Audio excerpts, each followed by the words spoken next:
ഈശോ മിശിഹായിക്ക് സ്തുതിയായിരിക്കട്ടെ.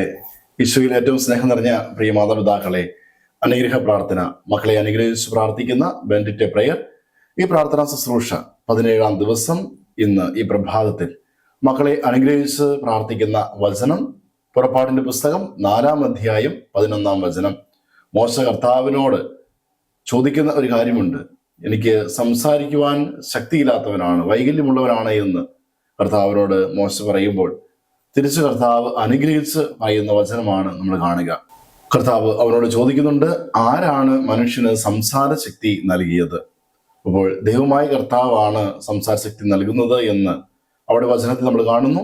നമ്മുടെ മക്കൾക്ക് സംസാര പാഠവും ലഭിക്കുവാൻ വേണ്ടിയിട്ടും വിധേയത്വത്തോടെ കൂടി സംസാരിക്കുവാനുള്ള ശക്തിയും അവർക്ക് ലഭിക്കുവാനായി നമുക്ക് അനുഗ്രഹിച്ച് പ്രാർത്ഥിക്കാം. പുറപ്പാട് 4:11. ആരാണ് മനുഷ്യന് സംസാര ശക്തി നൽകിയത്? കർത്താവായ ഞാനല്ലേ, നീ പറയേണ്ടതെന്തെന്ന് ഞാൻ പഠിപ്പിച്ചു തരും. കർത്താവായ ഈശോയെ, ഞങ്ങളുടെ കുഞ്ഞുങ്ങൾക്ക് സംസാര പാഠവ് നൽകണമേ എന്ന് ഞങ്ങൾ പ്രാർത്ഥിക്കുന്നു. മുതിർന്നവരോടും ഗുരുബോധരോടും അധികാരികളോടും സമൂഹത്തിലുള്ളവരോടും വിധേയത്തോടും അനുസരണയോടും സന്തോഷത്തോടുകൂടി സംസാരിക്കുവാനും അവരുടെ നാവുകൾ ശക്തമാകട്ടെ എന്ന് ഞങ്ങൾ പ്രാർത്ഥിക്കുന്നു. ആമേൻ. യേശുവേ നന്ദി. Hallelujah, hallelujah, hallelujah.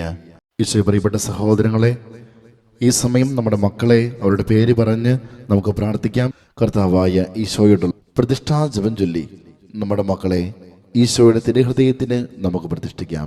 മക്കൾ അടുത്തുണ്ടെങ്കിൽ അവരുടെ ശിരസിൽ കൈവച്ചും ദൂരെയാണെങ്കിൽ അവരെ ഓർത്തും നമുക്ക് ഈ സമയം പ്രാർത്ഥിക്കാം. ഞങ്ങളുടെ രക്ഷകനും നാഥനുമായ ഈശോയെ, അങ്ങയുടെ പ്രത്യേക സൂക്ഷ്യത്തിനും സംരക്ഷണയ്ക്കും പരിപാലനയ്ക്കുമായി ഞങ്ങളെയും ഞങ്ങളുടെ കുഞ്ഞുങ്ങളെയും ഞങ്ങളുടെ ആത്മാവിനെയും മനസ്സിനെയും ശരീരത്തെയും ഞങ്ങൾ സമർപ്പിക്കുന്നു. ഞങ്ങളുടെ ജീവിതത്തിന് രക്ഷകനും നാഥനുമായി ഞങ്ങൾ അങ്ങേ ഏറ്റുപറയുന്നു. ഞങ്ങളുടെ മക്കളുടെ ജീവിതത്തിൽ അങ്ങ് രാജാവായി വാഴണമേ. ഞങ്ങളുടെ മക്കളുടെ പ്രവൃത്തികളെല്ലാം അങ്ങ് തന്നെ നിയന്ത്രിക്കണമേ. അവരുടെ ഉദ്യമങ്ങളെല്ലാം ആശീർവദിക്കുകയും അവരുടെ സന്തോഷങ്ങളെ വിശദീകരിക്കുകയും അവരുടെ സങ്കടങ്ങളിൽ ആശ്വാസം നൽകുകയും ചെയ്യണമേ. അവരുടെ ജീവിതത്തിൽ എപ്പോഴെങ്കിലും അങ്ങേ വേദനിപ്പിക്കുവാനിടയായാൽ അവരോട് ക്ഷമിക്കണമേ. അങ്ങനെ ഇന്ന് അകന്നു പോകുവാൻ ഞങ്ങളുടെ മക്കളെ ഒരിക്കലും അനുവദിക്കരുതേ. ഞങ്ങളെയും ഞങ്ങളുടെ മക്കളെയും ഞങ്ങളുടെ ജീവിതവുമായി ബന്ധപ്പെട്ടവരെയും എല്ലാ ആപത്തുകളിൽ നിന്നും അപകടങ്ങളിൽ നിന്നും സംരക്ഷിക്കുകയും അങ്ങയുടെ കൃപയിലും സമാധാനത്തിലും കാത്തു പരിപാലിക്കുകയും ചെയ്യണമേ. അങ്ങേ കണ്ട് ആനന്ദിക്കുവാൻ സ്വർഗ്ഗത്തിലെത്തുന്നവരെ എപ്പോഴും എവിടെയും അങ്ങയുടെ സ്വന്തമായി ജീവിക്കുവാൻ ഞങ്ങളെ എല്ലാവരെയും സഹായിക്കുകയും ചെയ്യണമേ. ആമേൻ.